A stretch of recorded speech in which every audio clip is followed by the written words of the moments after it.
Picture this. You're stepping back into Korea's Joseon dynasty. This was an era defined by a rigidly strict, inescapable social hierarchy. Against that intense backdrop, you really have to wonder, why would a supreme cosmic ruler actively choose to yield to the absolute most marginalized members of society? I mean, on the surface, it seems completely backward, right? Well, today we're going to unpack the profound cosmic philosophy behind those exact historical actions. Let's dive in. To understand this, we need to look at historical spiritual leader Kang Jung-san, who completely shattered the rigid norms of his era. Imagine a deeply patriarchal society where women were routinely mistreated. Yet here is Kang Jung-san literally stepping right off the path, turning his head away out of sheer respect just to yield the road to two elderly peasant women. It was unheard of. And he took it even further. He met a ruined, destitute female innkeeper who had been run out of business by a wealthy monopoly. He didn't just offer her pity. He wrote a talisman declaring her a female general.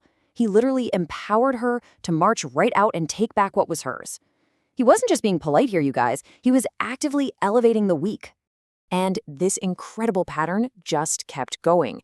When it came time for Kang Jung-san to impart his most sacred, cosmos-altering teachings, who do you think he went to first? The political elite? The top scholars? Nope. He delivered these massive teachings first to shamans. Now, you have to remember that during the Joseon era, shamans were heavily despised. They were pushed right to the margins, practically at the very bottom of the social barrel.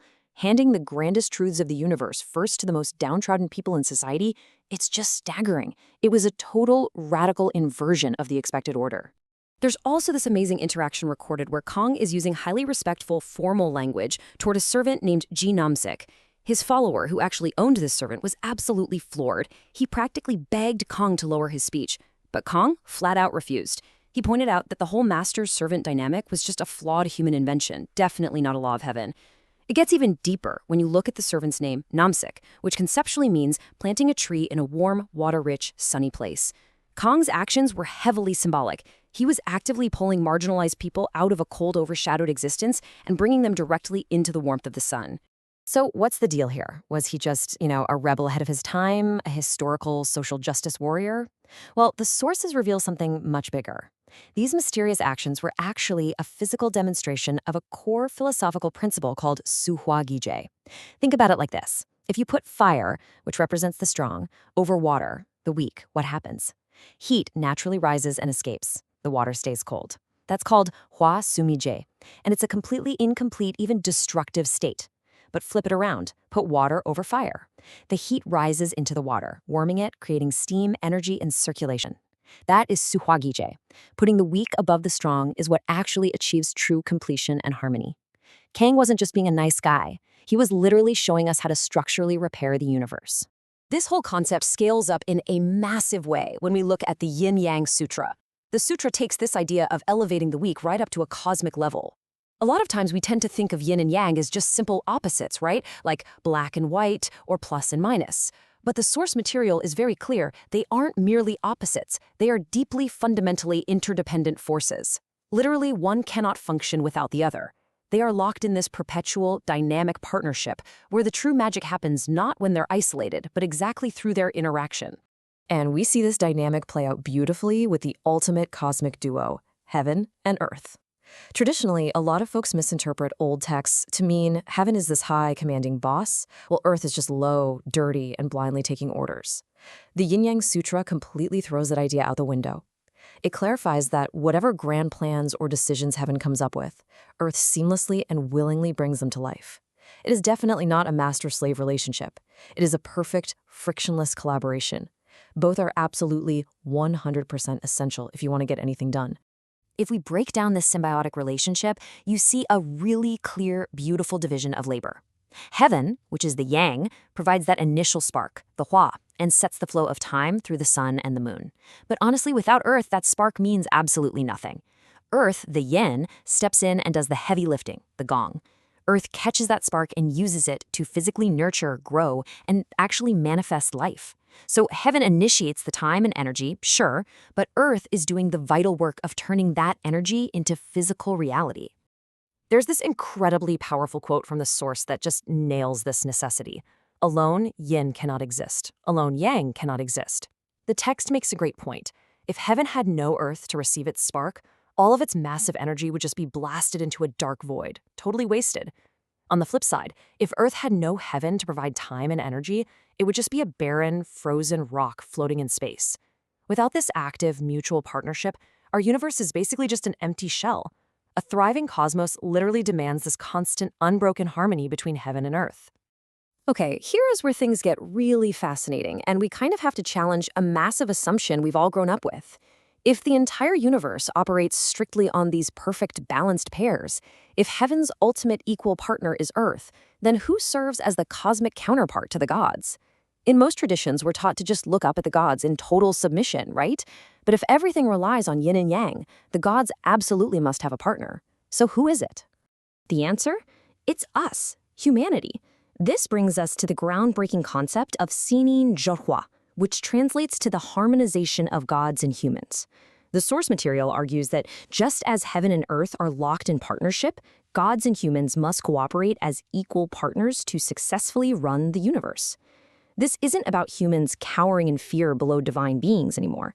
It's about a highly functional, deeply necessary alliance.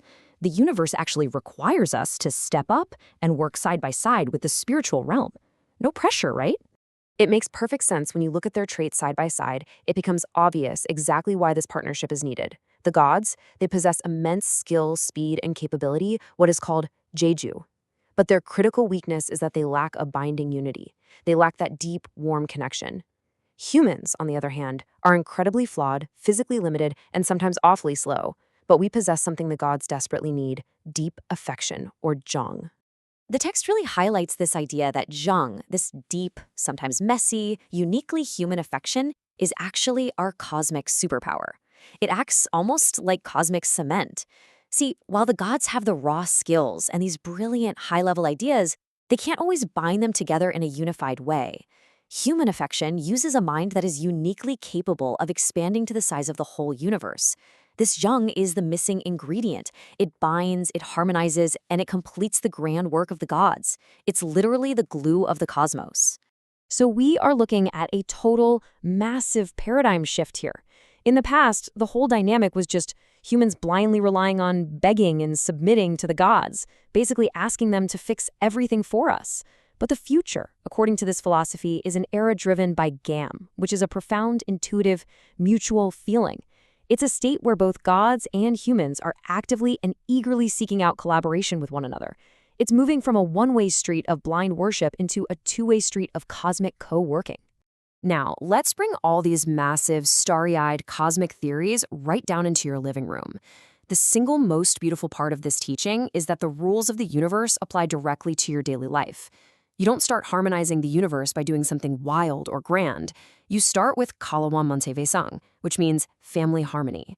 Harmonizing with your spouse, your partner, or your family is the exact everyday mirror of harmonizing heaven and earth.